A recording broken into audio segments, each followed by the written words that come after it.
रुको रुको।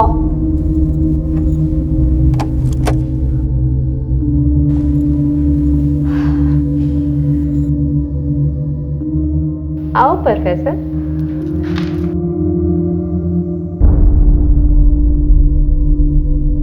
अरे बैठो तो। वैसे तुम ऐसे परमिशन लेते ना तो बड़े मीठे लगते। तुम यहाँ बैठो, मैं तुम्हारी पसंद की दारू लेकर आती हूँ, ठीक है?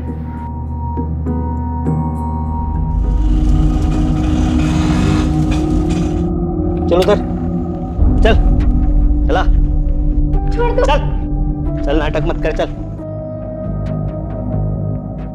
चल। क्या रे मजनू?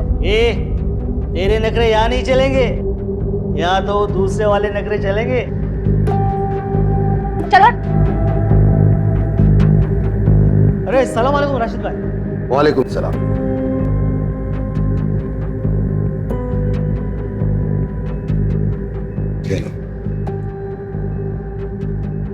नूरे, इसे मैं तेरे हवाले कर रहा हूं। आज से ट्रेनिंग शुरू कर दो इसकी। राशिद मियाँ, वो मेरा आइटम आके बैठा है, पहले उसको निपटा लूं।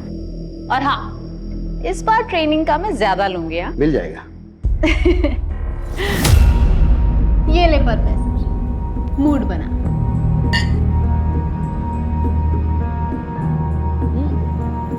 ए धीरे, तेरा कलेजा जल जाएगा।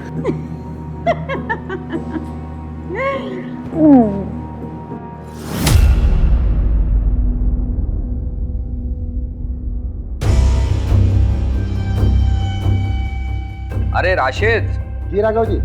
अरे कल का याद है ना भाई? बिल्कुल याद है। यार फिर वो लड़की कैसी है ये तो बताओ। एकदम मस्त।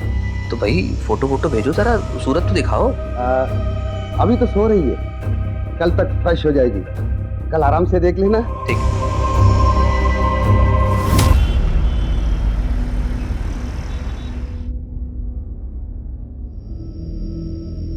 नाम क्या है तेरा? अच्छा रुक, तेरा नामकरण आज मैं करूंगी। रुक, इधर देख। तेरा नाम उर्वशी। चल उर्वशी, अब कपड़े पहन।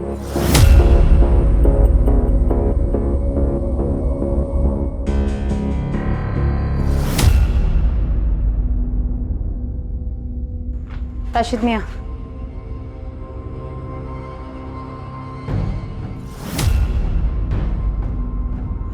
हाँ? घूर क्या रहा है? चल ऑटो निकाल। चल चल।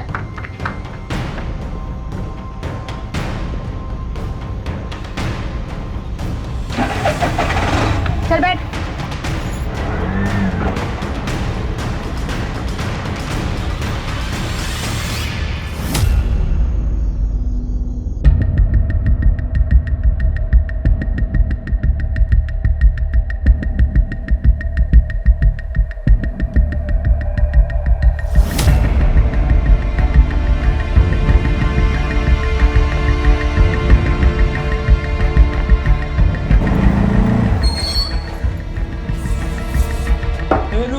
मैं रिक्शा आगे खड़ी कर रहा हूँ।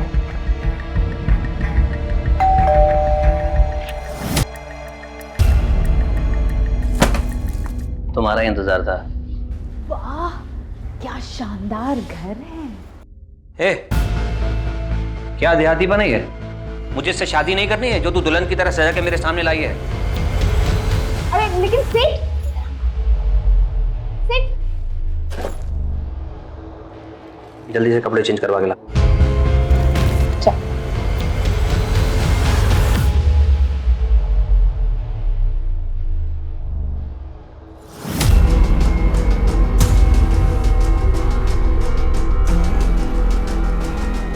बड़ी मासूम बन रही।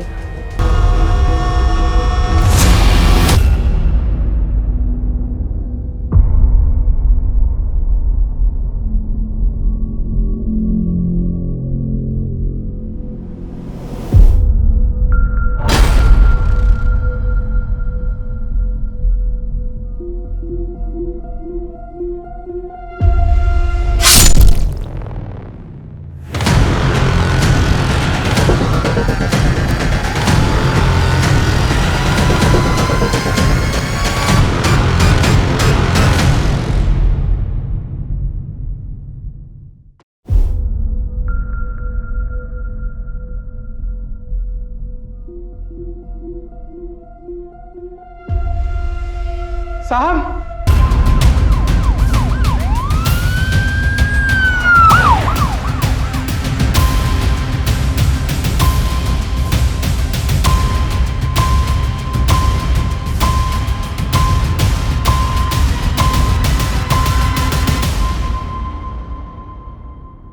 संतोष, जी साहब, मैंने ही कॉल किया। मैं राघव सर का नौकर हूँ। आज सुबह आया तो देखा दरवाजा खुला हुआ था, अंदर गया तो साहब। परिवार के बाकी लोग कहाँ हैं? मैम साहब मायके गई है, मैंने उन्हें कॉल कर दिया, आते ही होंगे। तुम यहीं रुको। श्रीवास्तव, घर की तलाशी लो। महेंद्र, अंदर आओ।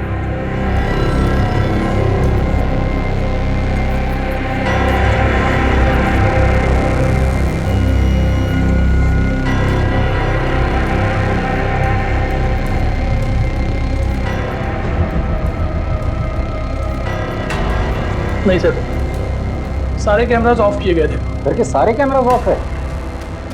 ऐसे कैसे हो सकता है? हमारी खुली है ये। सर, ये देखिए लिपस्टिक के निशान, लेकिन घर पे कोई फोर्स एंट्री नहीं हुआ है सर। ग्लास पे लिपस्टिक के निशान है, इसका मतलब कोई तो औरत यहाँ आई थी, इसने राघव के साथ बैठ कर ड्रिंक किए। और फोर्स एंट्री के निशान नहीं है, इसका मतलब राघव उसे जानता था। इसे फॉरेंसिक में भेज दो। ये फोन मिला सर, लेकिन इसमें पासवर्ड लगा हुआ। इसे साइबर सेल भेज के अनलॉक करवा दो। एक्सक्यूज मी, आप? मैं इनकी वाइफ हूँ।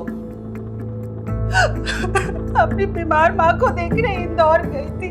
परेशान नहीं हो, मैं परसों ही आ जाऊंगी। देखो, कल अगर मेरी बिजनेस मीटिंग नहीं होती ना तो मैं तुम्हारे साथ ही चलता। कोई बात नहीं, मैं चली जाऊंगी। अच्छा, संभाल लो, लेट हो जाएगा। इनकी जरूरी मीटिंग थी, इसलिए ये साथ नहीं आ सके। अगर ये साथ गए होते तो आज ये सब नहीं होता। राघव, राघव। संतोष, कल तुम कहाँ थे? जी, मुझे साहब ने छुट्टी दी थी। उन्होंने कहा था कि मैम साहब मायके गई है और वो कल बिजी है। संतोष जी सर। देखो, कल पूरा दिन और लेट नाइट तक मेरी कॉन्फ्रेंस है, बिजी रहूंगा, तो तुम्हारी कल छुट्टी। ऐसा करना, तुम परसों आ जाना। कभी तनख्वाह कटी है तुम्हारी, कैसा लगता है? बुरा लगता है। मैडम को मत बताना, नहीं तो तुम्हारी तनख्वाह काट लेगी। जी साहब, नहीं बताऊंगा। अच्छा रुको, ये लो, बच्चों के लिए कुछ ले जाना। तो साहब मैं गांव चला गया अपनी बीवी बच्चों से मिलने। तुम जब चले गए थे तब साहब अकेले थे या घर पर और भी कोई था? जी साहब अकेले थे। श्रीवास्तव, इसके डिटेल ले लेना, और जब तक इंक्वायरी पूरी नहीं हो जाती तुम शहर छोड़ के कहीं नहीं जाओगे। सर, गेट के एकदम बाहर से टायर के निशान मिले। चलो। सर, ये देखिए सर। ये तो ऑटो रिक्शा के टायर के निशान है। हो सकता है कि अपराधी ऑटो से आया हो। घर में फोर्स एंट्री का निशान नहीं है, ग्लास पे लिपस्टिक के निशान है, और घर के सारे सीसीटीवी कैमरास ऑफ है। अजीब बात है। सर, ये बात मुझे भी बहुत अजीब लगी। घर के नौकर संतोष ने बताया कि घर पे जो सीसीटीवी है वो सिर्फ राघव ही एक्सेस करता था। I mean switch off switch on करना, फुटेजेस निकालना, इवन जो कोडिंग्स होते थे वो सिर्फ राघव को ही पता था। महेंद्र, एक काम करो, इस घर में जाके पता करो कोई सीसीटीवी कैमरा है क्या। अगर है तो उसका फुटेज चेक करो। सर,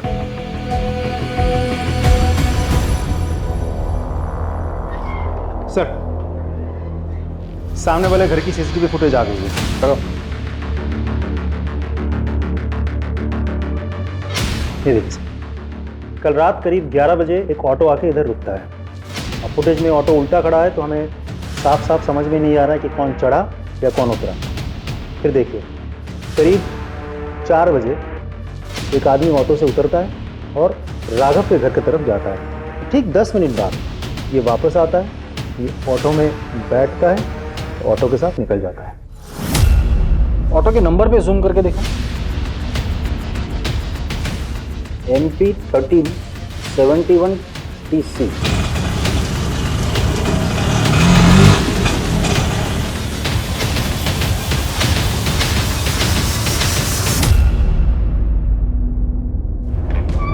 सर, श्रीवास्तव, आरटीओ से उस ऑटो और ड्राइवर के बारे में कुछ पता चला?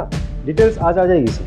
वैसे प्राइम फेसी मुझे ये केस लूट और मर्डर का ही लगता है। मुझे नहीं लगता, क्योंकि घर में फोर्स एंट्री का कोई निशान नहीं। घर के अंदर जो ग्लास मिला था उस पर लिपस्टिक के निशान थे, और सबसे इंपॉर्टेंट चीज, घर के सारे सीसीटीवी ऑफ थे। वैसे सोचने वाली बात यह है श्रीवास्तव, वो ऑटो घर के बाहर रात को 11 बजे आती है और सुबह 4 बजे चली जाती है। इतनी देर वो ऑटो वहां क्या कर रही थी? सर ये मोबाइल अनलॉक हो गया सर, इसमें कुछ वीडियोज मिले।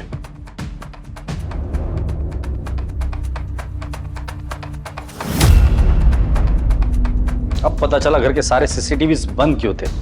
घर के अंदर ये सब चल रहा था। ये राघव कुछ ज्यादा नशे में भी दिख रहा है। नशे की हालत का फायदा उठाकर उस कॉल गर्ल ने राघव का मर्डर किया और भाग गई।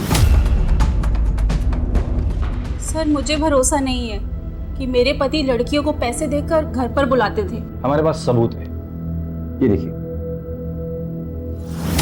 सर मुझे तो अभी भी यकीन नहीं हो रहा, वो तो मुझसे कितना प्यार करते थे, फिर उन्होंने ये सब क्यों किया? समझिए, कंट्रोल लीजिए उससे, शांत हो जाइए। आपके पति की किसी के साथ कोई दुश्मनी थी, पर्सनल या business rivalry? Sir personal life में तो उनकी कोई दुश्मनी नहीं थी, और बिजनेस का मुझे नहीं पता। वो अपने बिजनेस की कोई बात मुझसे शेयर नहीं करते थे, लेकिन हाँ अरोरा को जरूर पता होगा। ये अरोरा कौन? उनके पार्टनर। उनका नंबर है?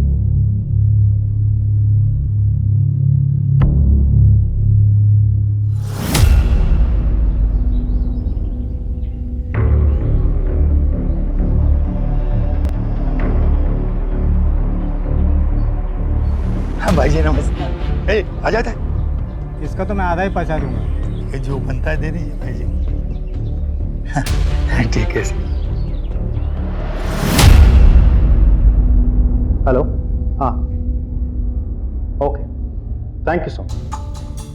सर ऑटो वाले की डिटेल्स मिल गई है। ग्रेट। उसका नाम है Majnu pilot, red light area के एक कोठे के मालिक राशिद का खास दल्ला है। एक और बात सर, राघव के कॉल डिटेल से पता चला कि पिछले कुछ दिनों से राघव इस राशिद के साथ कंटिन्यूअसली फोन पे टच पे था। इसका मतलब राघव के साथ ये जो औरत है वो कॉल गर्ल है?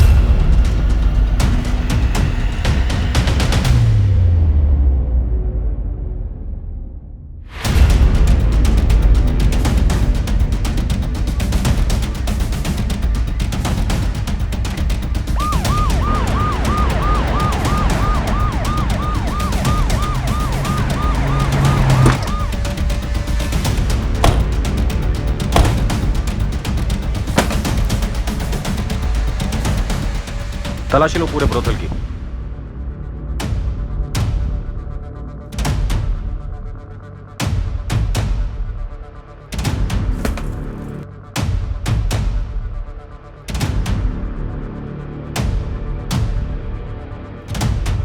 सर अंदर मंदिर के नीचे एक ड्रॉ है, उस ड्रॉ में से कुछ कैश और ये नोटबुक।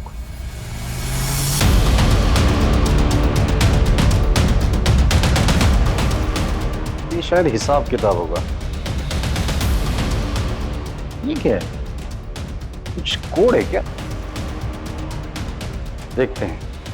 पूरा ब्रोथल अच्छे से चेक किया सर, लेकिन घर में कोई नहीं मिला। लगता है सब भाग गए। और राशिद का नंबर ट्रैकिंग पे डाल दो और खबरियों को काम पे लगा दो। सर पुलिस राघव के मर्डर में उलझी हुई थी कि तभी उन्हें एक और लाश की खबर मिली जो इस केस को और पेचीदा करने वाली थी।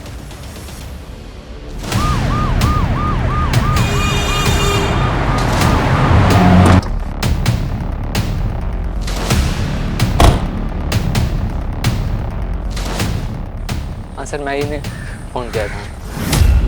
एक मिनट सर।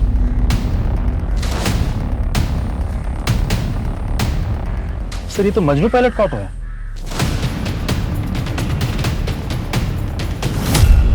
इस भारी चीज से इसके सिर पे वार किया है। श्रीवास्तव, अगर ये लाश मजनू की है तो कोई तो है जो चाहता है कि हम राघव के कातिल तक ना पहुंचे। यू राइट सर, क्योंकि इसे बहुत कुछ पता होगा। ये राशिद का बहुत ही भरोसेमंद आदमी था। आसपास देखो कुछ मिलता है क्या? सर महेंद्र, बॉडी चेक करो।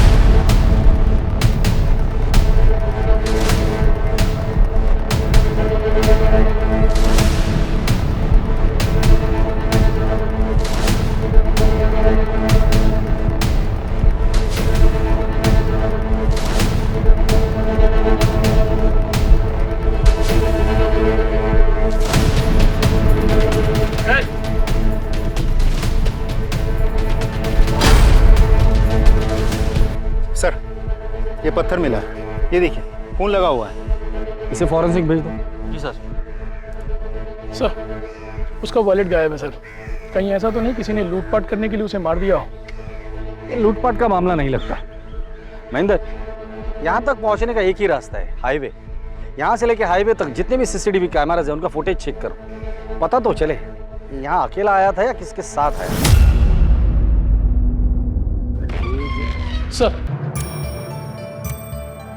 सर राघव की पोस्टमार्टम रिपोर्ट आ गई सर। एक अजीब बात है सर, रिपोर्ट के अनुसार राघव को शराब के अलावा कोई नशीली दवा भी दी गई थी। इसमें अजीब बात क्या है? बहुत सारी कॉल गर्ल्स अपने कस्टमर को नशीली दवाई देती है ताकि वो उन्हें परेशान ना करे। लेकिन सर मर्डर वेपन पे हमें कोई फिंगरप्रिंट्स भी तो नहीं मिले।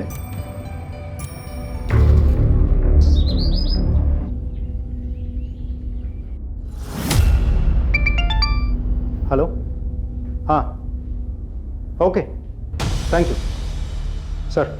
राशिद का पता मिल गया। उठाकर लेकर आओ उसे। जाओ।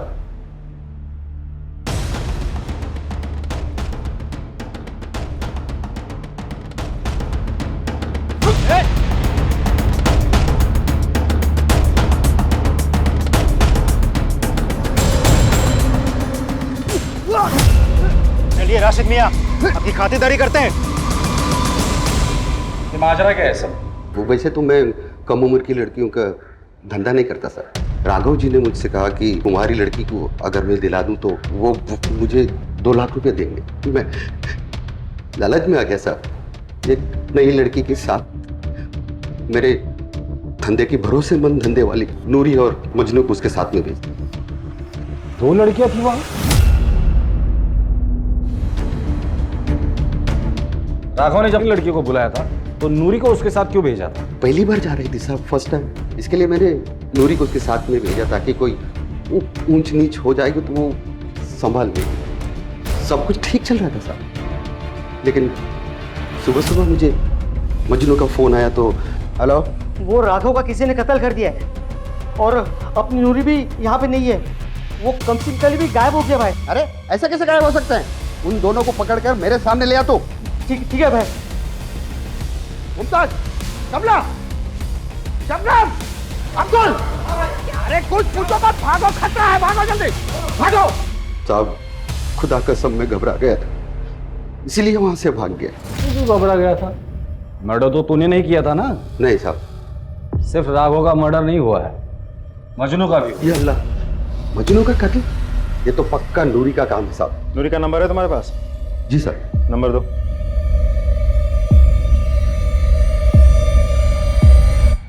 एक्सक्यूज मी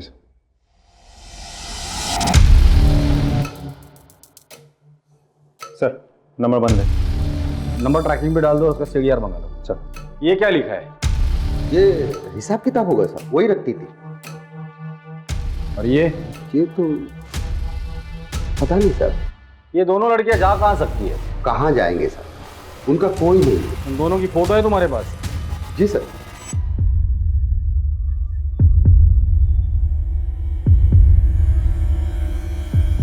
ये नूरी है।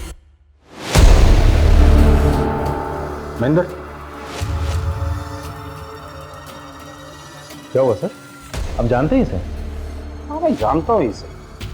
कुछ साल पहले मैं विक्रमनगर पुलिस स्टेशन में था, तब इसे मिला था। साहब मैं अपनी बेटी की शादी के लिए गहने और 50,000 रुपए लेके घर जा रहा था साहब। रास्ते में वो कहीं गिर गया। साहब मेरा नाम तृप्ति है। साहब मुझे रास्ते में एक बैग मिला, उसमें कुछ गहने और पैसे थे। मैंने सोचा थाने में जमा कर दूं, जिसके आप उसे लौटा दीजिएगा। इतनी भली औरत जिसे पैसों का और गहनों का लालच नहीं हुआ था, वो आदमी उसे इनाम के पैसे दे रहा था, वो भी उसने नहीं लिए। वो ऐसा काम करेगी? यकीन नहीं होता। पर सर हम विक्रमनगर पुलिस स्टेशन से इसके डिटेल्स तो मंगवा सकते हैं। करेक्ट।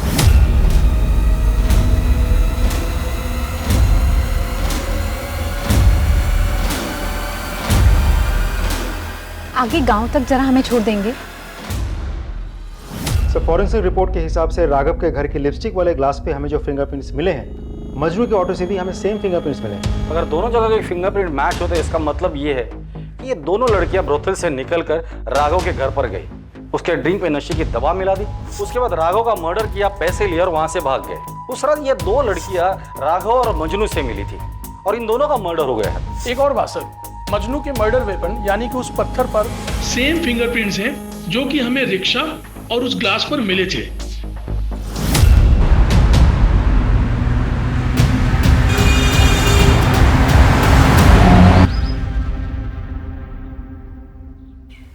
ये आप हमें कहाँ लेकर आए हैं? छोड़ो, मैंने कहा छोड़ो, बच्ची को छोड़ो, सुनो मत बच्ची को। तू ठीक तो है ना? हाँ, तुझे लगी तो नहीं ना? हाँ, तुझे भागने कहा था ना? भागी क्यों नहीं तू? मैं आपको अकेले छोड़कर कैसे जा सकती थी माँ?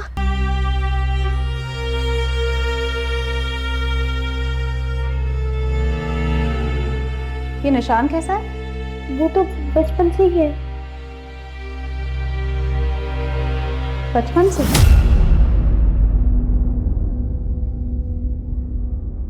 पिंकी?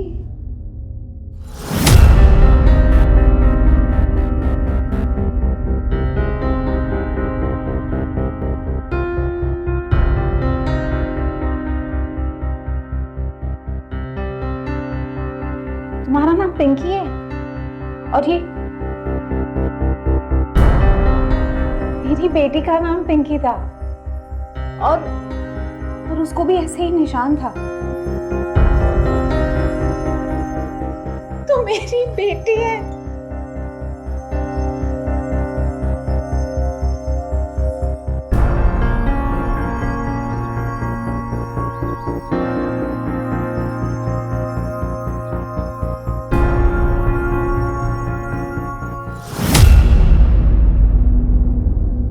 पहेली सुलझाने निकली पुलिस का सफर अब एक नए मकाम पर आकर खड़ा हो गया था, जहां वो नूरी को एक नए नाम से जान रहे थे। वो तृप्ति जो उनकी नजर में पहले एक ईमानदार लड़की थी, लेकिन अब एक कत्ल और लूट की वारदात में सस्पेक्ट थी। क्या वो भी किसी मजबूरी का शिकार थी? और अगर हाँ, तो वो क्या हालात थे जिनकी वजह से उसे अपना नाम बदलना पड़ा? पुलिस का फोकस इनके जवाब ढूंढने में लग गया और वो पहुंच गए उस जवाब की पहली कड़ी के पास।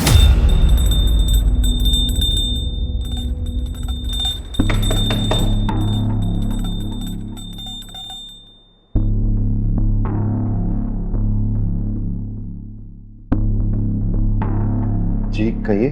सूरज? हाँ जी। तृप्ति त्रिवेदी आपकी बीवी है? जी। बुलाइए उसे। जी वो तो मर गई।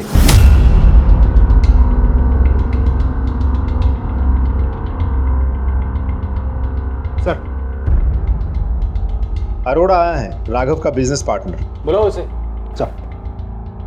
सर काम के सिलसिले में मैं बाहर गया हुआ था, इसलिए जब आपने बुलाया तो मैं मिलने आ नहीं सका। आपके बिजनेस पार्टनर का मर्डर हो जाता है और आपको पुलिस के पास आने के लिए इतना टाइम लगता है? सर मैं तुरंत आना चाहता था, लेकिन जिस काम के लिए गया था उसे छोड़ के बीच में नहीं आ पाया। एक्चुअली जिनसे हमारी मीटिंग थी उन्हें बिजनेस टूर के लिए बाहर जाना था, तो दोबारा उनसे मिलना पॉसिबल नहीं था। क्या बिजनेस करते हैं आप लोग? और आपका और राघव का बिजनेस रिलेशन कैसा था? बिजनेस और रिलेशन दोनों फेयर और लीगल है। हम गवर्नमेंट से कंस्ट्रक्शन टेंडर लेते हैं। राघव की फैमिली लाइफ के बारे में क्या जानते हैं आप? उनके अफेयर के बारे में या वो जो प्रोस्टिट्यूट के पास जाते थे उनके बारे में क्या जानते हैं? सर अफेयर के बारे में तो मुझे कुछ पता नहीं, लेकिन उसे कम उम्र की लड़कियों का शौक था। कई बार ऑफिस में शिकायत भी की गई। आपने कभी समझाया नहीं? सर बहुत बार समझाया कि सुशील बीवी है, सुखी परिवार है। शायद अगर मेरी बात मान गया होता तो आज ये नौबत नहीं आती। जिस दिन राघव का मर्डर हुआ था आप जानते हो वो किस लड़की के साथ था? नो आइडिया सर, मैं बिजनेस ट्रिप पे बाहर था। ठीक है, जब तक इंक्वायरी पूरी नहीं होती आप शहर छोड़ के कहीं नहीं जाएंगे। जी सर। जाइए। श्रीवास्तव, इसने राघव के बारे में जो कुछ भी कहा है इसके ऑफिस जाके कंफर्म करो और पता करो इसके बाद में कितनी सच्चाई है। सर, तृप्ति त्रिवेदी के मरने की नहीं बल्कि उसके मिसिंग की रिपोर्ट दर्ज है। मतलब वो जिंदा है, मरी नहीं है? Yes sir. और नूरी बनकर रह रही है? ये क्या गणित है?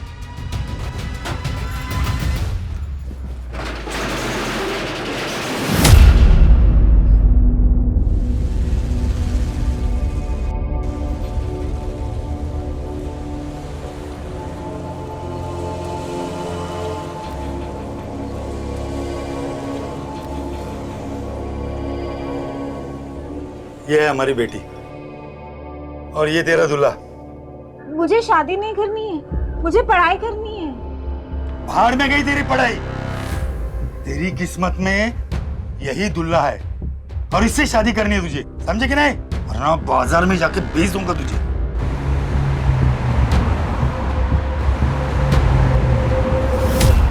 वो मिसिंग ही थी साहब।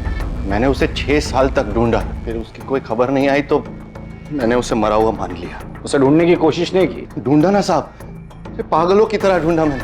फिर मुझे किसी ने बताया कि उसने तृप्ति को सावेर में किसी आदमी के साथ देखा था। मेरा दिल नहीं माना साहब, मैं गया, मैंने भी उसे किसी और की बाहों में देखा तो मुझसे रहा नहीं गया साहब, तो मैं उल्टे पांव लौट आया वहां से। वो आदमी कौन था? जमील। जमील सावेर में रहता कहाँ है? हाँ साहब, जमील यहीं रहता था, बहुत अच्छा आदमी था। ये फोटो देखो, ये औरत इसके साथ रहती थी। हाँ साहब, ये तो जमील की बीवी है, दोनों साथ में रहते थे, बहुत खुश थे। लेकिन पता नहीं साहब किसकी नज़र लग गई, जमील को कैंसर हो गया। यूँ समझो कि उसके बाद सब बर्बाद हो गया, और उसके इलाज के लिए उसकी बीवी ने यहाँ तक कि उसने कपड़े और बर्तन तक मांजे, लेकिन साहब उसको बचा नहीं पाई। ठीक है, जाइए। महेंद्र, पता करो ये जमील कौन से गोडाउन में काम करता था। लेकिन सर मुझे एक बात समझ में नहीं आ रही, अगर आपको इतना यकीन है कि वो लड़की नूरी ही है, फिर हम उसके पास को इतना क्यों कुरेद रहे हैं? आई एम नॉट श्योर, गलती मुझसे भी हो सकती है। सर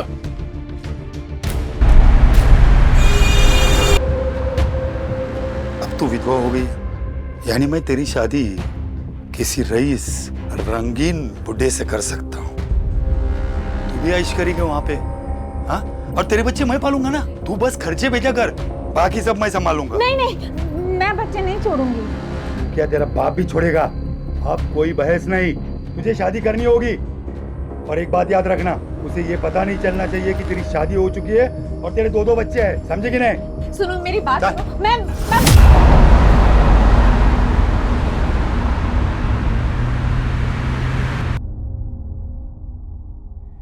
ये नंबर्स नहीं है, ये कोड नंबर्स है। जिस दिन ये कोड नंबर्स का पता चल जाएगा उस दिन ये केस भी सॉल्व हो जाएगा।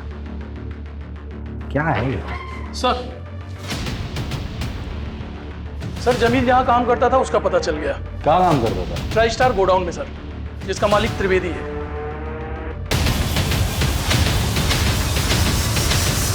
मैंने आपसे झूठ बोला था, लेकिन साहब हकीकत यह है कि उसका मेरे अकाउंटेंट के साथ अफेयर था साहब। मैंने उन दोनों को रंगे हाथों पकड़ा था। तो तुमने क्या किया? मैं क्या करता साहब, निकाल दिया उसको घर से ताकि उसका पापी साहब मेरे बेटे पे ना पड़े साहब। फिर क्या साहब, भाग गई वो जमील के साथ। फिर मैंने पैसे खिला के उसकी मिसिंग रिपोर्ट लिखाई पुलिस में, ताकि मेरे पड़ोसी, समाज वाले या मेरा बेटा बड़ा हो जाए तो मुझे उनको कोई जवाब ना देना पड़े। दोबारा मुलाकात नहीं हुई इससे?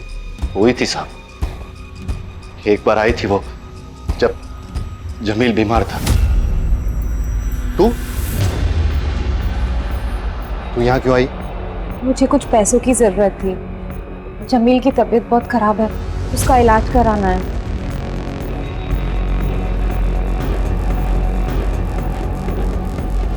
ये ले पकड़ और निकल जा यहाँ से। आइंदा अपनी शक्ल मत दिखाना, निकल यहाँ से। उसके बाद कभी मिलना नहीं हुआ उससे। उसका मायका कहाँ है? मायका कहाँ साहब, वो तो मुझे रास्ते में मिली थी। फिर मैंने उसे अपने गोडाउन में साफ सफाई के काम में रख दिया। उसका व्यवहार अच्छा था तो फिर शादी कर ली। लेकिन वो कहते ना साहब, नेकी कर और दरिया में डाल, बस वही हाल हो गया मेरा। ये सूरज हमें हर बार एक नई कहानी सुनाता है। इसके पहले वो हमें और एक कहानी सुनाए, उसकी कुंडली निकालो।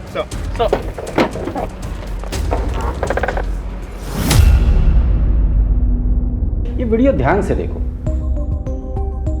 नूरी और राघव एक साथ थे, फिर नूरी चली जाती है और 20 मिनट के बाद ये साया अंदर आता है जो राघव को मार देता है। नूरी का जाना और राघव का मरना, इसके बीच 20 मिनट का फासला है। सर शायद वो दोनों राघव के बेहोश होने का इंतजार कर रहे हो। मुझे नहीं लगता। फिर से देखो, राघव के जेब से तिजोरी की चाबी गिरती है, नूरी चली जाती है और 20 मिनट के बाद ये साया अंदर आया जिसने अलमारी खोलने की कोशिश की। जिसके आवाज से राघव उठा। ये साया ने राघव पर हमला किया, उसे मारा, कपड़ों की तलाशी ली, चाबी निकाली और अलमारी खोली, पैसे लिए और भाग गया। सर कुछ समझ में नहीं आया, आई एम सॉरी, बट अब कहना क्या चाहते हैं? नूरी को अगर चोरी करनी ही होती तो वो चाबी रिटर्न क्यों करती? तुम लोगों ने नूरी का कमरा चेक किया था? जी सर। क्या मिला था? कुछ खास नहीं सर, 2-3 हज़ार रुपये कैश और कुछ छोटे मोटे गहने बस।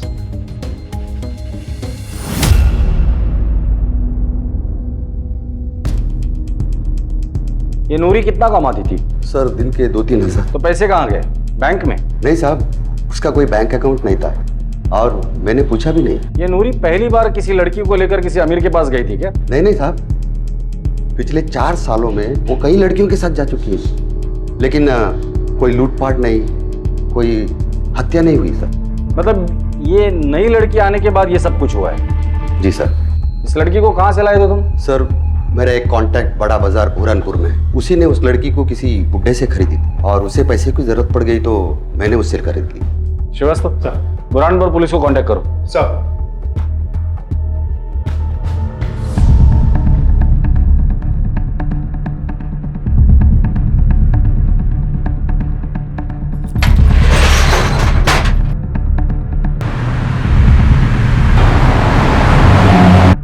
नहीं सर। जी सर, मैं आपको अपडेट करता हूँ। जी सर, ओके। बोलो।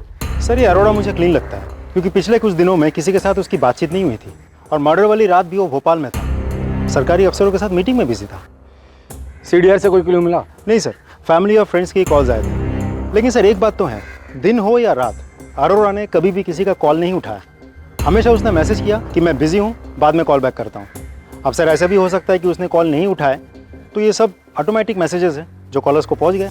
श्रीवास्तव, दिन भर फोन नहीं उठाता है आदमी समझ सकता हूँ, लेकिन रात में भी ऐसा कहाँ इतना बिजी था वो? सर ऐसा भी तो हो सकता है कि वो बिजनेस पार्टी कर रहा हूँ, आई मीन क्लाइंट्स को एंटरटेन कर रहा हूँ। वैसे उसकी लोकेशन क्या दिखा रही है? सर भोपाल में कोई फिजा गेस्ट हाउस की। वहाँ का सीसीटीवी फुटेज निकालो। सर।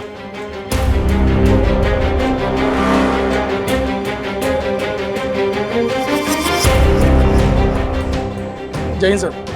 सर उस सूरज त्रिवेदी ने हर बार हमसे झूठ बोला है। सर बताता हूँ साहब, सब बताता हूँ साहब।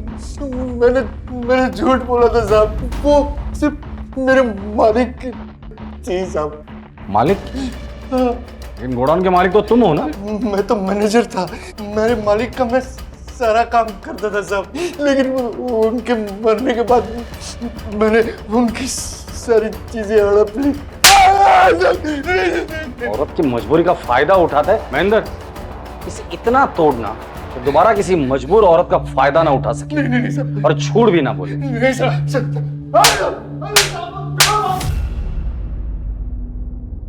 कोई फिजा गेस्ट हाउस की CCTV footage.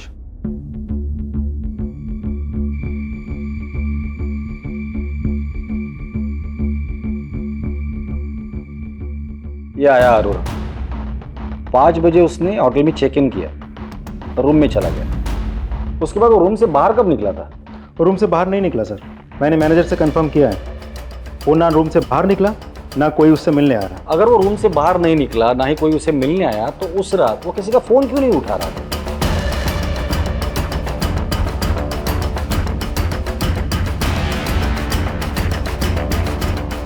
Jain, Freeganj police station से पीआई ठाकुर बोल रहा था, आपसे एक फेवर चाहिए था।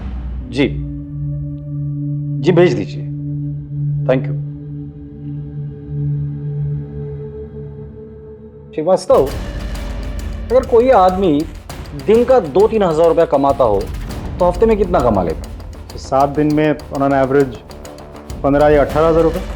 कैलेंडर निकालो,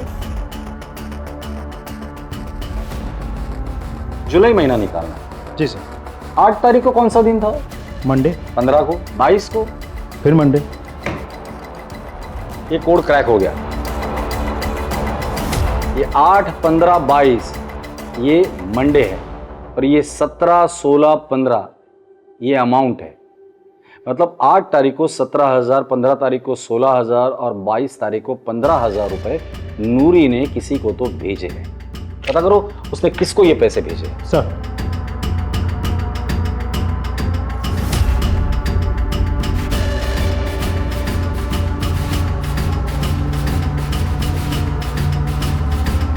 प्रॉमिस प्रॉमिस प्रॉमिस।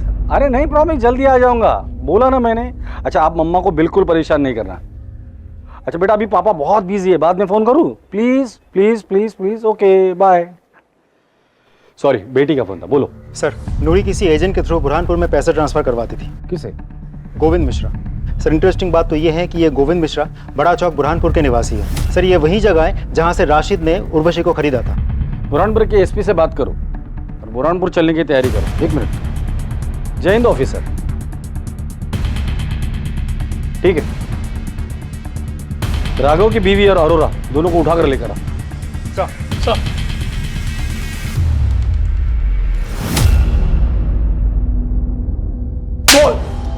सर मारी मत बता था। अब आ गया ना लाइन पर। हमने देखा था तुझे गेस्ट हाउस के पीछे के दरवाजे से निकलते हुए। सीमा और मेरा अफेयर है। सर मैं राघव की आदतों से बहुत ज़्यादा परेशान थी और इसलिए उससे हमने रास्ते से हटाने का सोचा। प्लान के मुताबिक मैंने गेस्ट हाउस में चेक इन किया और सीमा को इंदौर भेज दिया ताकि उस पर कोई शक न कर सके। पीछे के दरवाजे से बाहर निकल के कोही फिजा से नॉर्मल बस ली और उज्जैन पहुंच गया। और फिर रुका क्यों? आगे बोल। और फिर हमें पता था कि राघव ने राशिद के यहाँ से लड़कियां बुलाई है। मैं जानता था कि वो सीसीटीवी कैमरे बंद करेगा, इसीलिए मैंने इंतजार किया। सर मैंने पीछे की खिड़की से अंदर जाने का प्लान बनाया, लेकिन मैं जब तक अंदर जाता मैंने 2 धंधे वालियों को पीछे की खिड़की से बाहर निकलते हुए देखा।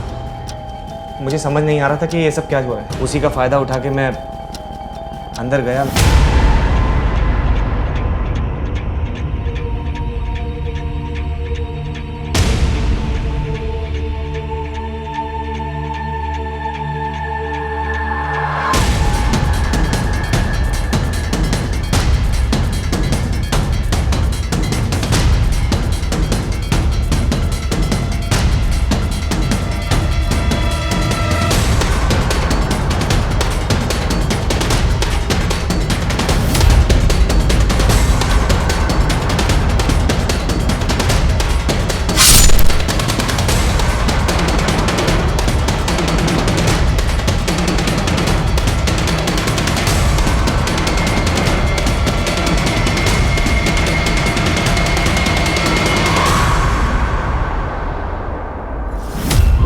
प्लान तो बहुत अच्छा बनाया था। क्या सोचा था? किसी को समझ में नहीं आएगा? पुलिस वाले इतने बेवकूफ है। तुम्हारा राघव अगर उसके आदतों से परेशान थी तो उसे समझा देती, अगर नहीं समझता तो डिवोर्स दे देती। इस कातिल का साथ देने की क्या जरूरत थी? एनीवेज अभी तक आपने साथ जो दिया है वही साथ जेल में दूर दूर रहकर निभाना। श्रीवास्तव दोनों के खिलाफ तगड़ी चार्जशीट बना। राघव की हत्या की गुत्थी तो सुलझ गई थी, पर नूरी का उसके बाप से उसके अपने बच्चों को बेचने का बदला अभी बाकी है। क्या पुलिस नूरी को अपराधी बनने से रोक पाएगी और क्या उसके बिछड़े बच्चों से उसको मिला पाएगी? मेरे बच्चे कहाँ हैं? तृप्ति तुम? तूने मेरे बच्चों के साथ क्या किया? बच्चा है ना? बच्चे बच्चे बच्चे, अरे तेरी जान ले लूंगी मैं, बता मुझे जल्दी।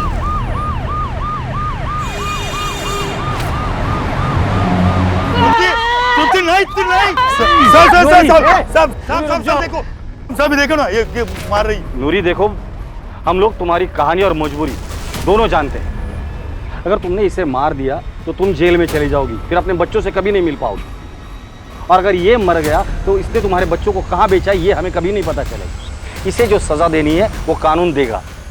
अरेस्ट करो इसे। साहब लेकिन सुनो मेरी साहब, लेकिन मैं नूरी को सेल्फ डिफेंस में किए गए मजनू के मर्डर से कोर्ट ने रिहा कर दिया और केस बंद कर दिया। पुलिस ने नूरी से किया हुआ अपना वादा निभाया और नूरी को उसके बिछड़े हुए बच्चों से मिलवाकर दिल को छू लेने वाला एक मानवीय पहलू दिखाया। कभी कभी केस की शुरुआत में पुलिस के सामने भ्रम की स्थिति पैदा हो जाती है। पहले जो अपराधी लगता है पुलिस को, वो बाद में अपराध का शिकार निकलता है, और यहां भी यही हुआ। नूरी उर्फ तृप्ति जो शुरुआत में अपराधी नजर आ रही थी, बाद में वो खुद अपराध का शिकार निकली और असली अपराधी सीमा और राघव। पुलिस ने अरोड़ा और सीमा को उनके अपराध की सजा दिलवाई और नूरी को उसके परिवार से मिलवाया। साथ ही साथ हमें भी आश्वस्त कराया कि उनके रहते हम सब सुरक्षित हैं। देखते हैं हमारे आज के एपिसोड की दूसरी कहानी।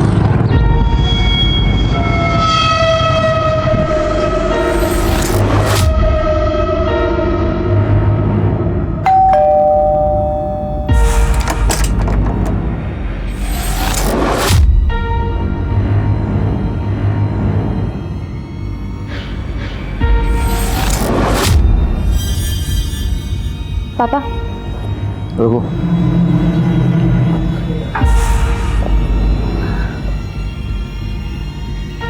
पानी। क्या बात है, आज बिना बोले ही सारे काम हो रहे हैं? कुछ चाहिए क्या तुम दोनों को? वो प्रियंका को कॉलेज टूर के लिए जाना था, इसके सारे फ्रेंड्स भी। तो जय, ये काम तुम भी कर सकती हो, मेरा सिर क्यों खा रही हो? वो नेट बैंकिंग का पासवर्ड मैं भूल गई तो अकाउंट ब्लॉक हो गया है। लो दे दो। तुम भी ना।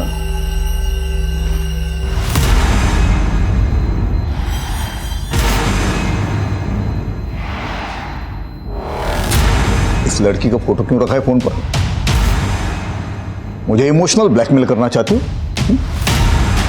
ये लड़की मेरे लिए मर चुकी है। ऐसे मत बोलिए, आज जन्मदिन है रश्मि का। जन्मदिन उनका होता है जो जिंदा होते हैं। मरे हुए लोगों की बरसी मनाई जाती है। काश 25 साल पहले अपने हाथों से उसका गला दबा के उसे मार दिया होता, तो आज कम से कम उसकी वजह से समाज में बेइज्जत तो ना होना पड़ता।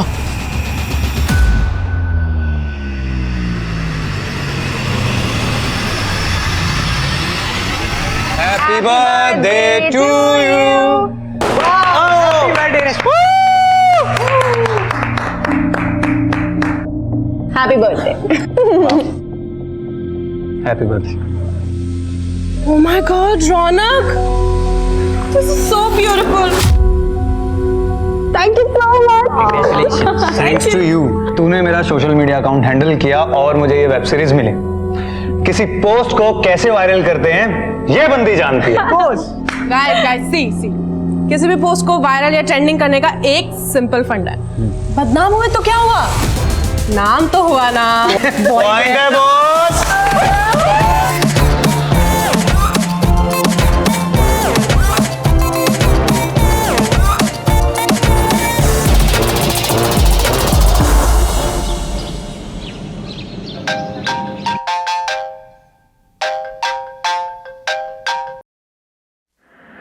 हेलो रश्मि, ये तूने क्या किया? रौनक, एक मिनट। क्या हुआ है पहले ये बता। देख, मेरे सामने नाटक मत कर। मेरी इमेज की तो तूने लगा दी है और मेरे घर पर जो तमाशा चल रहा है वो अलग। अगर मेरा करियर डूब गया ना, मैं तुझे जिंदा नहीं छोड़ूंगा। रौनक, पहले बदतमीजी से बात करना बंद करो और आराम से बताओ हुआ क्या है। अभी के अभी मेरा सोशल मीडिया चेक कर जाकर, पता चल जाएगा कि कल तूने क्या पोस्ट किया है।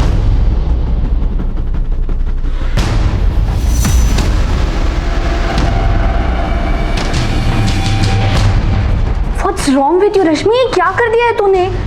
यार पता नहीं कैसे हो गया ये, मुझे समझ नहीं आ रहा। मैं नशे में थी तो पता नहीं कैसी गलती हो गई यार। गलती? बहुत बड़ा कांड कर दिया है तूने।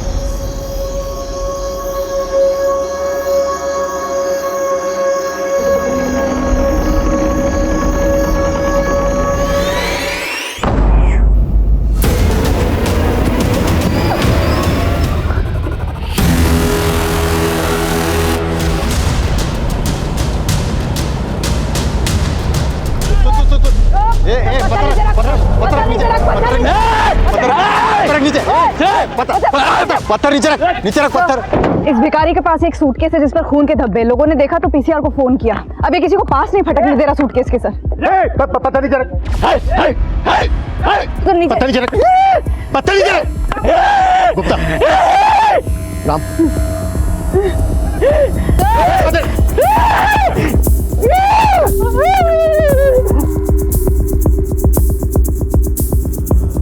बैग खोलो।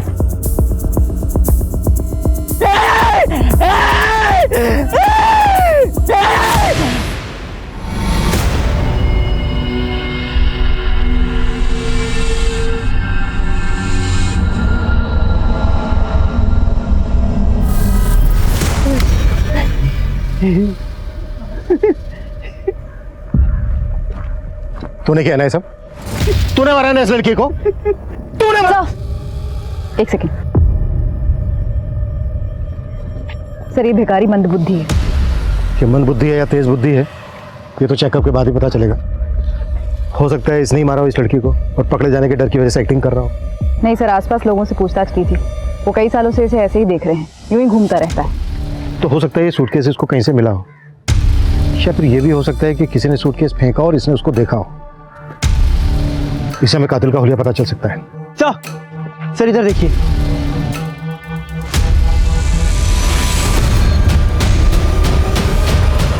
ये खून के निशान सिर्फ यहीं तक है, इसके बाद उस तरफ खून के बिल्कुल निशान नहीं है। तो इसका मतलब ये है कि सूटकेस को यहाँ से घसीटते हुए वहां तक ले जाया गया। यानी इस पॉइंट तक सूटकेस किसी व्हीकल में लाया गया होगा।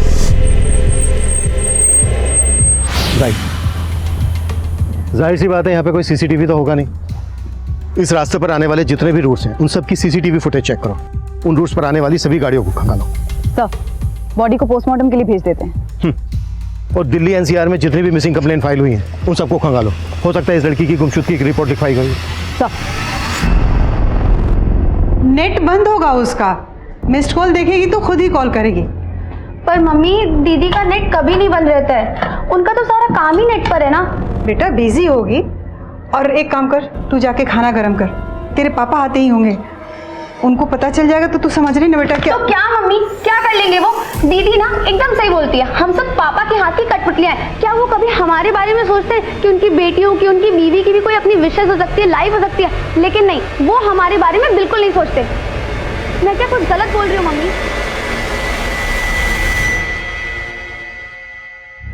सर, विक्टिम के हाथ पे ये टैटू फ्रेंच लैंग्वेज में है। इसका मतलब है my life my rules. My life my rules, बताइए लड़की रेबल टाइप की होगी। वाह दी, कूल है ना? इसका मतलब है मेरी जिंदगी मेरे नियम, मेरी जिंदगी अपने हिसाब से चलाऊंगी, जैसे कि मैं हूँ। क्या है ये? क्या कर दिया? मुंह पर तो काली पोत चुकी हो तुम पहले ही, ये हाथ का भी सत्यानाश कर दिया। इसी तरह से ना यहाँ माथे पर लिख दिया हमारे कि नालायक बेटी का मजबूर बाप। पापा ऐसा भी क्या कर? ये क्या कम कर दिया क्या तुमने? हाँ, मिटा दे, मिटा दे। वो नहीं निकलेगा। अरे कैसे नहीं निकलता है, देखते हम। पापा, दीदी को दर्द होगा। आजा।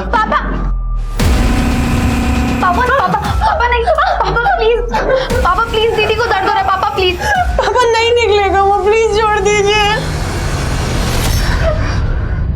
याद रखना, ये मेरा घर है, यहाँ सिर्फ मेरे नियम चलेंगे, यहाँ तेरा कुछ नहीं चलेगा।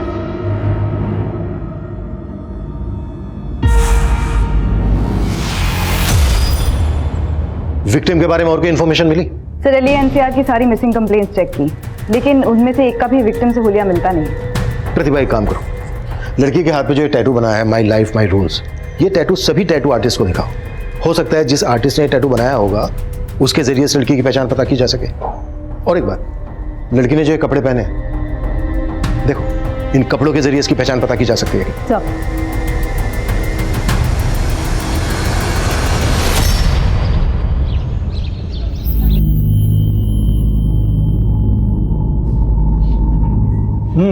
सब्जी देना। अरे देना।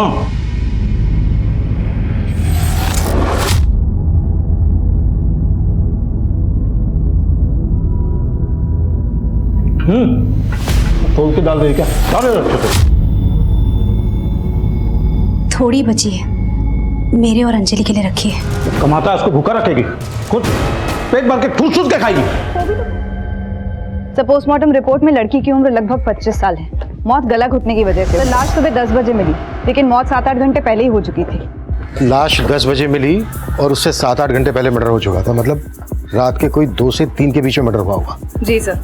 बॉडी के टुकड़े मारने के बाद किए गए, वो भी किसी तेजधार हथियार से, और विक्टिम के ब्लड में अल्कोहल के ट्रेसेस भी मिले। सेक्सुअल असॉल्ट बहुत ही ब्रूटली हुआ है, प्राइवेट पार्ट बुरी तरह से डैमेज। टैटू के जरिए लड़की के बारे में कुछ पता चला? तो सभी टैटू आर्टिस्ट का यही कहना है कि ये tattoo my life my rules 1-2 साल पहले काफ़ी पॉपुलर हुआ था। तब कई लोगों ने बनवाया था। इनफैक्ट सर, लड़की के कपड़ों से भी कोई क्लू नहीं मिला है। प्रतिभा, एक काम करो, लड़की की फोटो सभी न्यूज़पेपर में पब्लिश करवाओ, शायद कोई आइडेंटिफाई कर ले। सब सरकार ने कल से धारा 144 लागू कर दी है। सुना है बहुत खतरनाक बीमारी है ये। अब बता, चाइना में तो कई लोगों की मौत भी हो गई वायरस की वजह से। अब पता नहीं क्या क्या दिन दिखाएगा ये कोरोना यार।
अम्मा, भूख लगी है। जा बैठ, मैं ला रही हूँ।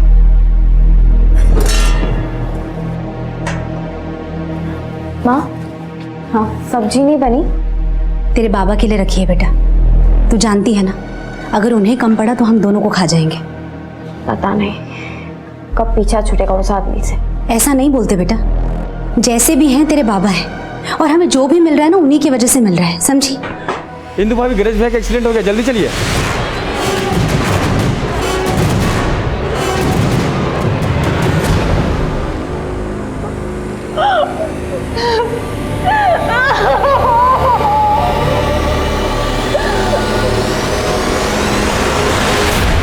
सब भिखारी की रिपोर्ट आ गई है। साइकोलॉजिस्ट का कहना है कि वो अपना मानसिक संतुलन काफी पहले ही खो चुका था, और जिस प्रिसिशन से क्राइम हुआ है ये उसके बस की बात ही नहीं है। क्राइम करना भले ही उसके बस की बात ना हो, पर देख तो सकता है। साइकोलॉजिस्ट ने उससे काफी देर बात की। उनका कहना है कि उस भिखारी ने कुछ तो देखा है, क्योंकि वो बार बार किसी गाड़ी और सूटकेस के बारे में बात कर रहा है, लेकिन काफी पूछताछ करने के बाद भी वो उससे कोई इन्फॉर्मेशन निकाल नहीं पाए। छोड़ दो उसको, लेकिन नजर रखो उस पर, और अपने सारे खबरियों को एक्टिव कर दो।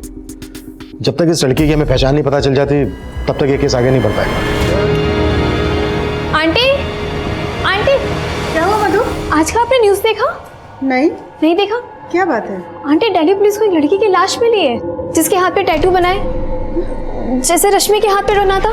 जब मेरे फोटो गौर से देखी तो ये देखिए। ये मेरी रश्मि नहीं है।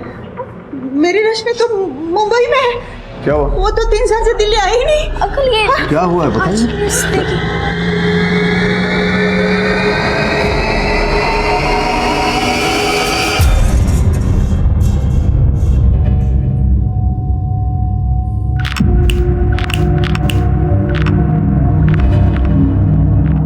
बेटा डरो मत, वो लड़के तुम्हें नहीं छेड़ेंगे अब। अच्छा बताओ, भूख लगी है? एक चाय और एक बिस्किट देना बच्ची को।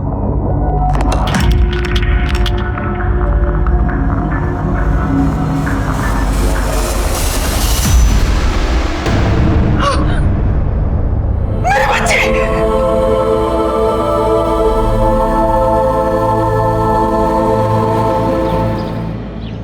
रश्मि तो मुंबई में रहती थी। जब हमने अखबार में खबर पड़ी। माधव जी, आप हमें रश्मि का मोबाइल नंबर दे दीजिए। मोबाइल? सर, वो रश्मि दीदी का फोन चोरी हो गया था, तब से उन्होंने नया नंबर नहीं लिया। ठीक है, आप हमें रश्मि का पुराना मोबाइल नंबर और मुंबई का एड्रेस दे दीजिए। आप लोगों की आखिरी बार कब बात हुई थी रश्मि के साथ? 6 दिन पहले बात हुई थी, इंटरनेट पर। मुंबई में ही हो प्रियंका, और कहाँ जाऊंगी? रश्मि दीदी, 3 साल हो गए, अब तो घर आ जाओ। देख, मैं उस जेल में वापस नहीं आ सकती, वरना जेलर साहब और पापा मेरी जान ले लेंगे। हम इंटरनेट के थ्रू ही बात किया करते थे। रश्मि कौन सी कंपनी में काम करती थी? कंपनी का तो नहीं पता, लेकिन किसी टैलेंट मैनेजमेंट कंपनी के साथ वो काम करती थी। रश्मि अगर मुंबई में रहती थी तो उसकी लाश यहाँ दिल्ली कैसे पहुंची होगी? मुंबई पुलिस से कांटेक्ट करो और रश्मि की सारी इंफॉर्मेशन निकालो। एक तरफ रश्मि के कातिल की तलाश पुलिस को मुंबई ले गई थी, तो दूसरी तरफ दिल्ली से सटे गाजियाबाद में भी एक बहुत ही बड़ी घटना घटी। सर, ये कुमार जायसवाल का घर है। सर, बड़े ही दबंग आदमी थे, अपने वार्ड के पार्षद भी रह चुके हैं। सर, इनकी लाश।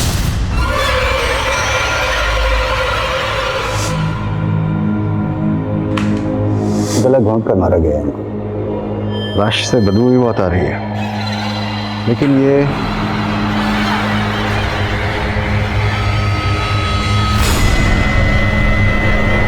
लगता है इस रस्सी का इस्तेमाल गला घोटने के लिए किया गया है। कांस्टेबल, इसको फॉरेंसिक जांच के लिए भेजो। अच्छा, घर में लूटपाट जैसी भी कोई घटना घटी है? हाँ सर, पूरा घर बिखरा पड़ा है। सबसे पहले लाश को किसने देखा? सर, इनके पड़ोसी अजीत महतो। साहब, 1-2 दिन से मैंने जायसवाल साहब को नहीं देखा, और जब ये थाली वाला कार्यक्रम हो रहा था उस वक्त भी बाहर नहीं आए। अरे जायसवाल साहब, जायसवाल साहब, अरे बाहर निकलो।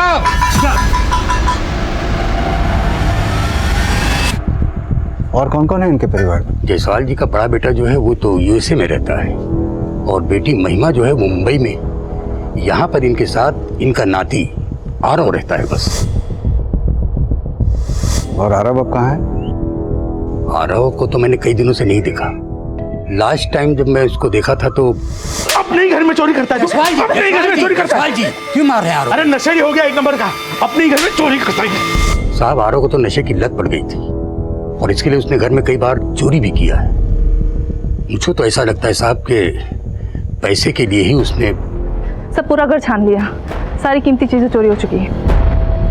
सर, जायसवाल साहब के पास एक गन थी, वो मिली होगी आप लोगों को। उनके पास गन? जी सर, पूरा घर देख लिया, कोई गन नहीं मिली। सर, रश्मि की बहन प्रियंका ने हमें जो उसका मुंबई का एड्रेस दिया था वो फेक है सर। रश्मि की फैमिली कहती है कि रश्मि मुंबई में रहती थी, वो दिल्ली कभी वापस लौटी नहीं। अब या तो रश्मि ने अपनी फैमिली से झूठ बोला, या फिर रश्मि की फैमिली हमसे झूठ बोल रही है।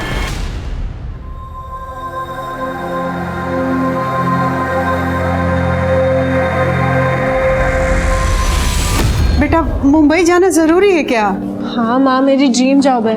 जो सैलरी मुझे मुंबई में मिलेगी वो नोएडा।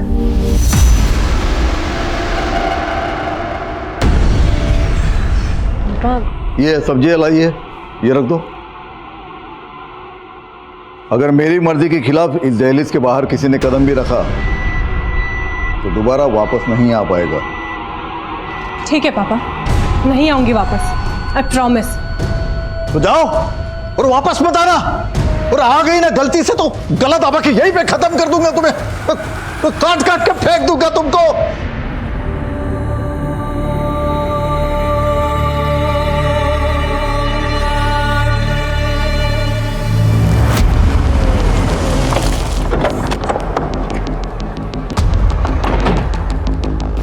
ये क्या बात कर रहे सर आप?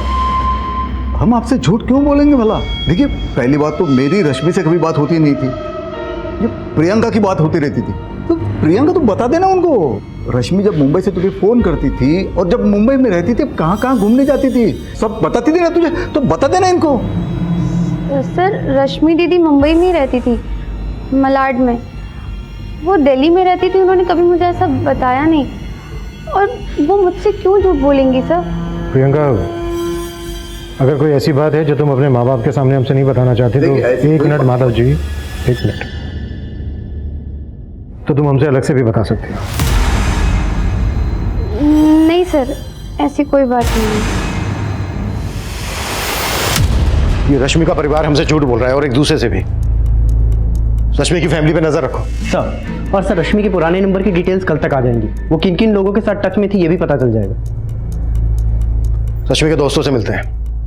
हो सकता है जो बात हमें रश्मि की फैमिली नहीं बता रही उसका दोस्त बता दे।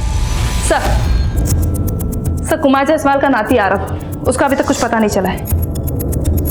लेकिन सर एक काम की खबर हाथ लगी है। एक ड्रग पेडलर अंकुर है, उसके साथ इस आरव का उठना बैठना था। ठीक है, ये माना कि अंकुर आरव को ड्रग सप्लाई करता था, लेकिन इससे कहीं साबित नहीं होता कि उसका मर्डर से कोई लेना देना हो सकता है सर, क्योंकि अंकुर ने आरव को ड्रग्स दिए थे बेचने के लिए, लेकिन ये नशे का आदी आरव, उसने सारे ड्रग्स खुद ही उड़ा दिए। तब तो ये अंकुर आरव के पीछे हाथ धो करके पड़ गया होगा अपने नुकसान की भरपाई करने के लिए। जी सर, घटना के 3 दिन पहले आरव गया था अंकुर को पैसे देने के लिए, लेकिन कुमार जायसवाल ने इन दोनों को देख लिया था।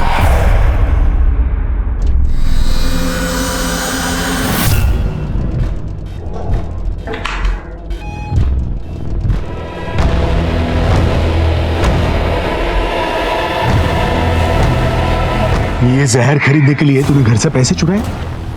हाँ, यही से कहा तुझे। तू कहाँ जा रहा है? पैसे दे मेरे, वरना गोली मार दूंगा। पैसे दे, पैसे दे। पैसे रोक, रोक। अपने खबरियों से कहो इस अंकुर की कुंडली खंगा ले। सर रश्मि के फादर माधव अंकल बहुत कंजर्वेटिव और गुस्सैल आदमी है। ऊपर से वो रश्मि से तो बहुत ज़्यादा ही चिढ़ते थे। एक बार तो अच्छा सुनना, वो फाइल प्लीज आज मुझे कंप्लीट करके दे दे। हाँ, और मेरी फाइल रहेगी, वो भी ईमेल मैं करना था लेट हो मुझे। रहा हूँ, जो निकलना है। और कल तुम्हें कब तक करना बता देना मेरे को, ठीक है? चलो हाँ ठीक है। पापा ये दोस्त है मेरे। दोस्ती का मतलब बताया मैं। चल घर चल, चल घर चल, बताते हैं तुमको। और फिर घर ले जाने के बाद भी उसकी बहुत पिटाई की। उसके बाद से तो रश्मि ने शहर भी छोड़ दिया। फिर मेरा भी कोई कांटेक्ट नहीं रहा उससे। क्या रश्मि वाकई किसी के साथ रिलेशनशिप में थी? I am not very sure sir, लेकिन ऑफिस से कई बार वो हाफ डे लेकर निकल जाया करती थी, तो मुझे भी ऐसा लगा कि शायद she is seeing someone, but उसने मुझे ऐसा कभी बताया नहीं। क्या रश्मि के फादर माधव का रश्मि की हत्या में हाथ हो सकता है? I am not sure sir, पर मैं रश्मि को उसके कॉलेज के टाइम से जानती हूँ।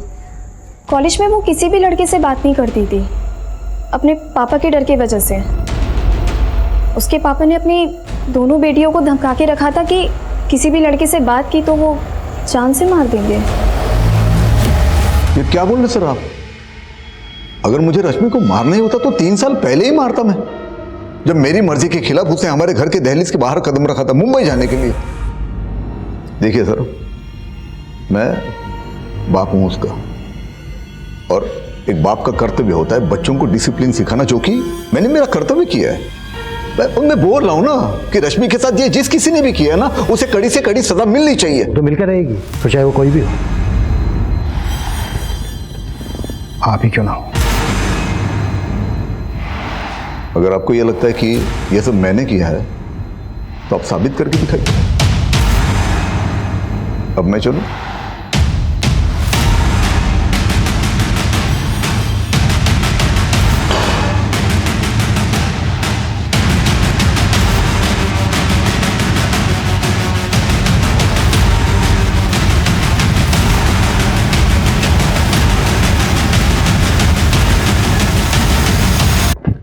सर रश्मि के कॉल रिकॉर्ड्स आ गए।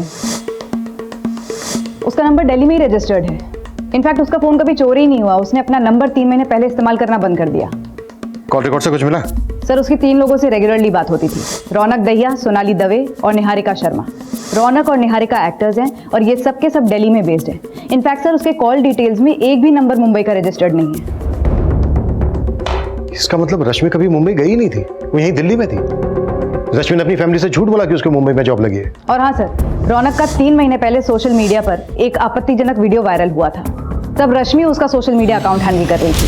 हे नेटिजन्स, आज मेरा बर्थडे है। सी हैप्पी बर्थडे रश्मि। और आज मेरे बर्थडे पे मैं आप सबके साथ ना बहुत सारी बातें शेयर करना चाहती हूँ। मैं पिछले 3 साल से इंडिपेंडेंट हूँ और मेरा करियर भी एकदम मस्त जा रहा है, लेकिन कभी कभी ना लाइफ की गाड़ी डिरेल हो जाती है, लेकिन मैं उसे सक्सेसफुली ट्रैक पर लेकर आऊंगी क्योंकि I believe in my self. और मैं आप सबको भी ये कहना चाहती हूँ, हमेशा अपने आप पर बिलीव करना, अपनी शर्तों पे जीना। और अरे मैंने बहुत बोल लिया। लेट्स मीट द हॉट चिक निहारिका। Come on. हाय। अरे इधर आया। Oh god wait wait. पीछे पीछे।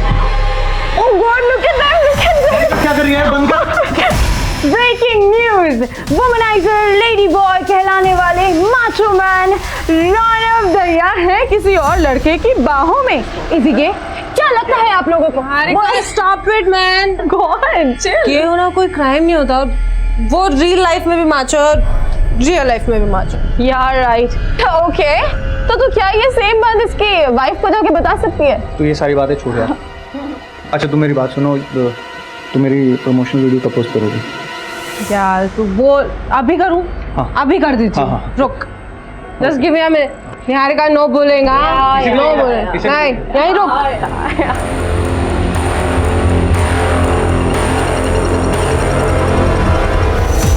अगर मेरा करियर डूब गया ना, मैं तुझे जिंदा नहीं छोड़ूंगा।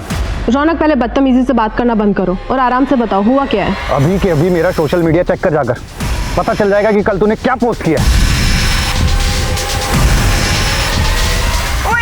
पीछे देख पीछे देख।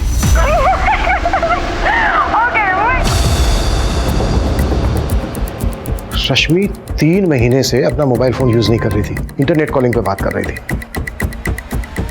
रौनक से मिलो। मैडम मैं दिल्ली में रहता हूँ और मैं उससे यहीं मिला था। रश्मि से आखिरी बार कब मिले थे तुम? मैं रश्मि से आखिरी बार उसके बर्थडे पार्टी पे मिला। उस रात को मैं कैसे भूल सकता हूँ? उस रात की एक वीडियो ने मेरा पूरा करियर बर्बाद कर दिया। मेरी वाइफ मुझे छोड़कर चली गई। मुझे तो लगता है कि उसे उसके किए की सजा मिल गई। बहुत बड़ा ब्लंडर कर दिया था रश्मि ने सर, इसलिए उसे कुछ दिनों के लिए अंडरग्राउंड होने को बोला था मैंने। और तकरीबन 3 महीने पहले उसने अपना फ़ोन इस्तेमाल करना छोड़ दिया था और अपना नंबर फिर उसने दोबारा कभी यूज़ नहीं किया। रश्मि यहाँ दिल्ली में कहाँ रहती थी? यही साउथ दिल्ली में रहती थी। रश्मि यहाँ जो साउथ दिल्ली में रहती थी वो एड्रेस देंगे आप हमें? या श्योर।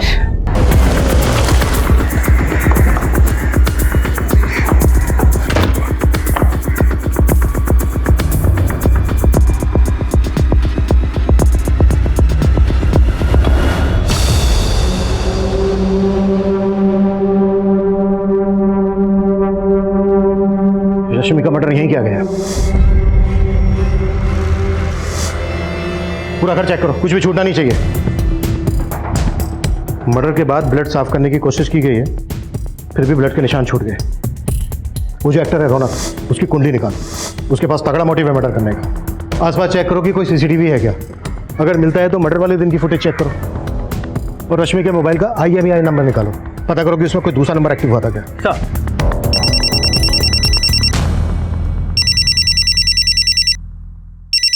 हेलो,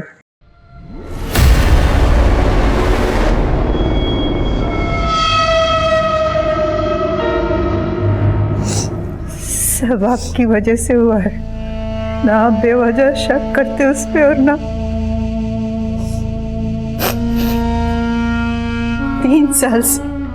3 साल से हमारी बच्ची इसी शहर में रह रही थी, लेकिन एक बार हमसे मिलने तक नहीं आई। इसी बात को तुम समझ नहीं रही हो जया?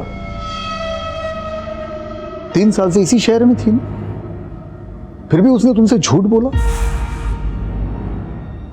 अपने घर से ज्यादा उसे अपनी आजादी प्यारी थी।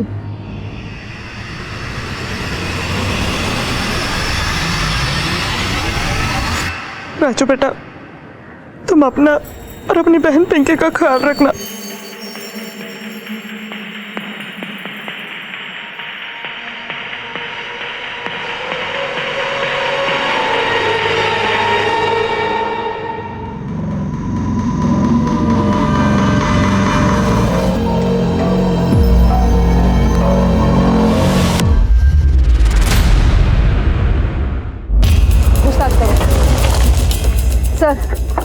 सर ये फैमिली 4 महीने पहले ही यहाँ शिफ्ट हुई थी।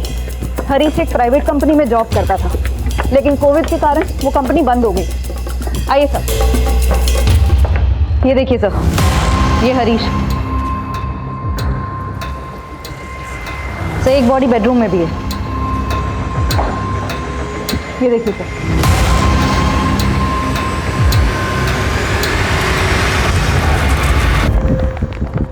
हरीश की पत्नी सुषमा के सीडीआर में 1 नंबर सस्पिशियस मिला है। पिछले 2 दिन में इस पर कई बार लगातार बात हुई है। हेलो, नंबर आगरा का है, किसी ललिता श्रीवास्तव का। अभी स्विच ऑफ है। सर 5 साल पहले ललिता ने खुदकुशी की थी। इन्वेस्टिगेशन में कुछ सस्पिशियस तो नहीं मिला, बस इतना पता चला कि खुदकुशी करने से पहले ललिता बैंक गई थी।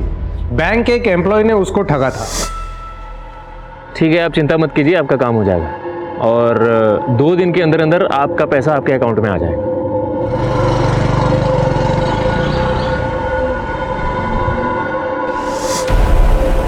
कौन था वो? ये केशव नाम है इसका। इसने ललिता को वादा किया था उनके जमीन पर वो लोन दिलवाएगा, लेकिन जमीन को धोखे से बेच दिया। अभी तक हमारे हाथ नहीं लगा है। ठीक है, तुम हमें इसकी सारी डिटेल्स दो। सर, कौन हो सकता है वो जो 5 साल पहले मिली ललिता के मोबाइल नंबर से हमारी दूसरी विक्टिम सुषमा से बात कर रहा था? हाँ प्रतिभा। सर, रश्मि के मोबाइल के IMEI नंबर से एक नए नंबर का पता चला है। उसका CDR निकाला तो पता चला वो किसी मनीष अग्रवाल नाम के आदमी से टच में थी। मैं आगरा से निकल रहा हूँ, थाने बुलाओ उसको।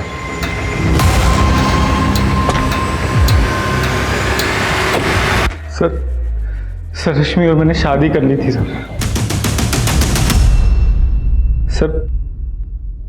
हम दोनों प्यार करते थे सर एक दूसरे से। हम दोनों ही अपने अपने घर से मुंबई में अच्छी जॉब का बहाना करके निकले थे, लेकिन शादी के बाद भी हम दिल्ली में ही थे सर। रश्मि अपने घर वालों से झूठ बोलती थी कि वो मुंबई में है। वो मेरे साथ यहीं थी दिल्ली में सर। बहुत खुश थे सर, पता नहीं किसकी नजर लग गई हमको और हमारे बीच हर छोटी मोटी बात पे झगड़े होने लगे और फिर ये धीरे धीरे झगड़े बड़े होते गए सर। इसीलिए तूने मार डाला रश्मि को? नहीं सर, मैंने मारा नहीं है सर उसको। मैं मानता हूँ कि हम अलग हो गए थे, लेकिन अलग होने के बाद भी हम लोग टच में थे सर। ऐसी रही पार्टी? ऑसम। और तुम्हें तो पता ही है ना, पीने के बाद निहारिका की ऑस्कर वाली स्पीच।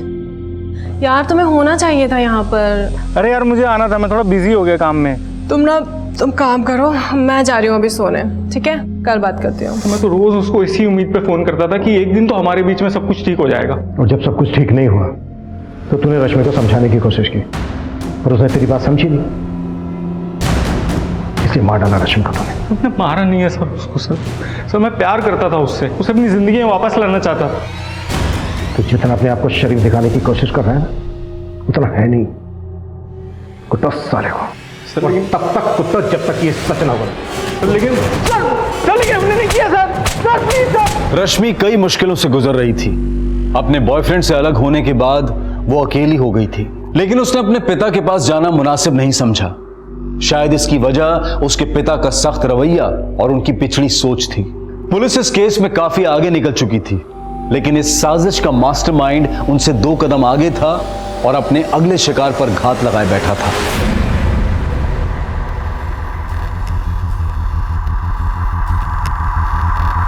अंजलि बेटा, कितनी देर कर दी? सॉरी माँ, काम थोड़ा ज्यादा था। बस काम काम काम काम के चक्कर में ना तुम माँ को भूल जाएगी, है ना? अब आप नाराज मत हो। अच्छा, एक काम करते हैं, हम ना आपका दिमाग ठंडा करने के लिए ठंडी ठंडी कुल्फी खाते हैं। यहाँ पास ही में बहुत अच्छी मिलती है। क्या हुआ? कुछ नहीं, चल।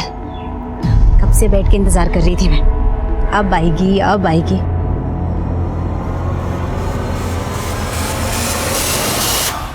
सर, पिछले हफ्ते गाजियाबाद में एक सीनियर सिटीजन का मर्डर हुआ। नाम कुमार जायसवाल। मोडस ऑपरेंडी लगभग हरीश शाही के फैमिली के मर्डर्स जैसी। रस्सी से गला घोटकर हत्या, घर में लूटपाट एंड नो फिंगरप्रिंट्स। और हाँ सर, गाजियाबाद पुलिस को क्राइम सीन से नायलॉन की रस्सी मिली।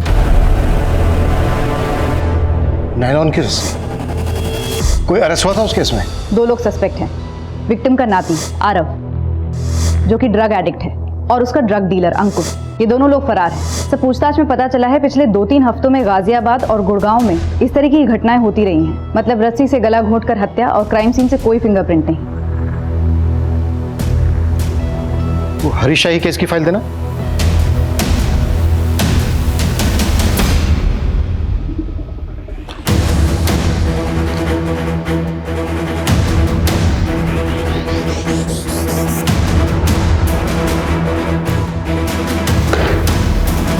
इसमें कोई डाउट नहीं है गाजियाबाद में हुए मर्डर का हरीश की फैमिली में हुए मर्डर से कनेक्शन है। ऐसी चीजें खंगालो जो इन मर्डर्स में कॉमन है।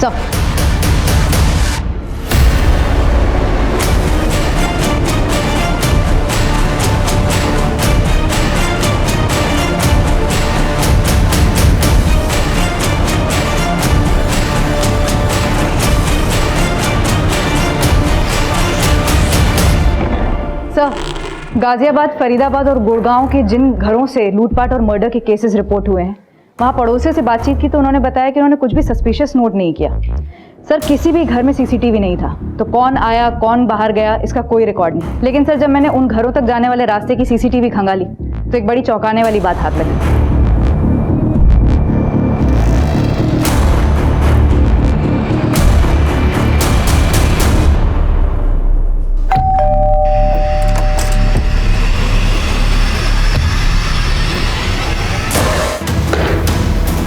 इसमें कोई डाउट नहीं है गाजियाबाद में हुए मर्डर का हरीश की फैमिली में हुए मर्डर से कनेक्शन है। ये देखो, दोनों ही केसेस में ब्लड टेस्ट करवाए गए हैं, वो भी एक ऐसी कंपनी से जो ब्लड सैंपल घर पर लेने आता है। सर, इसका मतलब ये गिरोह है जो टेस्ट करने के बहाने घर में घुसता है और क्राइम करता है। हाँ जी जी, वो आपने ब्लड टेस्ट करवाया था ना, तो उसी की रिपोर्ट आई है। रिपोर्ट कब तक आ जाएगी जी? मुझे तो बहुत डर लग रहा है, कहीं मुझे कोरोना ना हो गया हो। माफ करना, आप कोरोना पॉजिटिव हैं। पॉजिटिव? जी हाँ, बट आप चिंता मत कीजिए, ये हमारी टीम है जो आपके घर को सैनिटाइज कर देगी। आओ, आ जाओ। अरे आप चिंता मत कीजिए, पूरा घर सैनिटाइज हो जाएगा, डिसइंफेक्ट हो जाएगा। आप टेंशन एक मिनट पुत्र, एक मिनट, पहले मैंने बहू की रिपोर्ट तो देखने दे। अबे पापा जी, आप रिपोर्ट देख के क्या करेंगे? वो क्या है ना कि सारी मेडिकल लैंग्वेज है, तो आपको समझ में नहीं आएगी। मैनू सब समझ में आता है। तेनू पता नहीं है पुत्र, मैं अपने पिंड विच ना वैद था, वैद। अबे बुड्ढे, फोन किसको लगा रहा है तू? हाँ, ज्यादा होशियारी कर रहा है तू।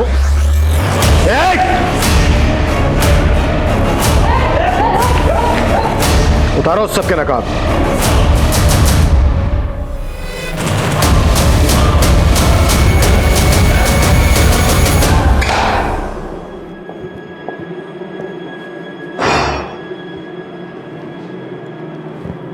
ललिता श्रीवास्तव तुम लोगों की पहली शिकार थी ना, जिसको लूटा तुम लोगों ने, जमीन हड़प ली उसकी। वो थी इतनी बेवकूफ कि उसको उल्लू बनाना बहुत आसान था सर। जब मैंने उसकी जमीन बेची तो आई थी मेरे पास रोती हुई। हाँ बोलिए, क्यों बुलाया मुझे यहाँ? प्लीज मेरे साथ ऐसा मत करो, वो जमीन मेरे लिए बहुत जरूरी है। देखिए, पेपर तो आप ही ने दिए थे ना मुझे। मैंने तो लोन के लिए दिया था। मैं कुछ नहीं कर सकता। अरे देखो, मैं मर जाऊंगी। आपको जो करना है आप कीजिए, मैं कुछ नहीं कर सकता। सीधे बोलो, किस किस का क्या क्या रोल था? सर, बशीर एक कंपनी में काम करता था जो लोगों के घरों में जाकर लोगों के ब्लड सैंपल और पैथोलॉजिकल कलेक्ट करते थे। और सर फिर यही हमें बताता था कि किस किस घर में कितने लोग रहते हैं और उनकी कितनी प्रॉपर्टी है। फिर अंजलि हर जगह जाके रेकी करती थी। हाँ सर, बहुत ही बेकार हालत में मिली थी सर मुझे, एकदम भूखी प्यासी। मेरे बाप से भी बढ़कर है वो, हमेशा अपनी बेटी की तरह ख्याल रखा। तब से मैं श्याम के साथ ही काम करती हूँ। जब हम लोग घर मार्क कर लेते थे तो उसके बाद अंजलि उस घर में जाकर ये देखती थी कि इस घर में कौन कितने बजे आता है, कितने बजे जाता है, कितने लोग रहते हैं, वो हमें पूरी रिपोर्ट देती थी। और सर नीलेश इस बात का ध्यान रखता था कि गाड़ी को कहाँ रोकना है, कहाँ से निकलना, ताकि हम लूट करके फटाफट उस रास्ते से निकल जाए। और सर फिर हम पूरी तैयारी के साथ लोगों के घरों में जाते थे।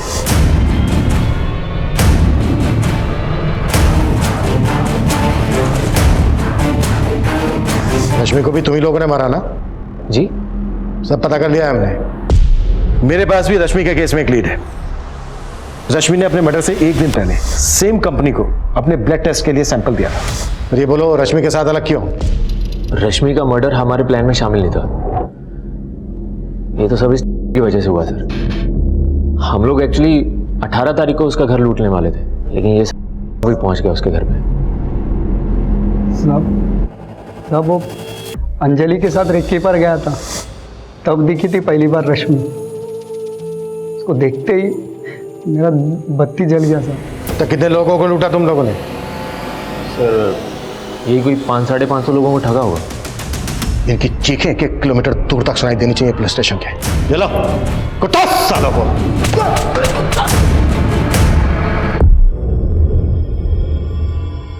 कोविड-19 के इस दौर में हमने इंसानियत की कई अनमोल मिसालें देखी, लेकिन कुछ लोग ऐसे भी होते हैं जो महामारी के माहौल को भी अपने फायदे के लिए इस्तेमाल करने से नहीं चूकते, जैसा कि इस केस में श्याम ने किया। लालच से भरा दिल और साजिश से भरा दिमाग सिर्फ गलत रास्ते पर ही चलाता है, लेकिन खुद को शातिर समझने वाले ये सो कॉल्ड मास्टरमाइंड ये भूल जाते हैं कि जुर्म के रास्ते की आखिरी मंजिल जेल की चारदीवारी होती है, क्योंकि क्राइम नेवर पेज। अब मैं अनूप सोनी आपसे विदा लेता हूं, फिर मुलाकात होगी क्राइम पेट्रोल सतर्क में एक और नए केस के साथ। तब तक अपना और अपने परिवार का ख्याल रखें, सतर्क रहें, सुरक्षित रहें और देखते रहें क्राइम पेट्रोल सतर्क। जय हिंद। इस तरह के और भी एपिसोड देखने के लिए हमारे चैनल को सब्सक्राइब करें और बेल आइकन दबाना ना भूलें।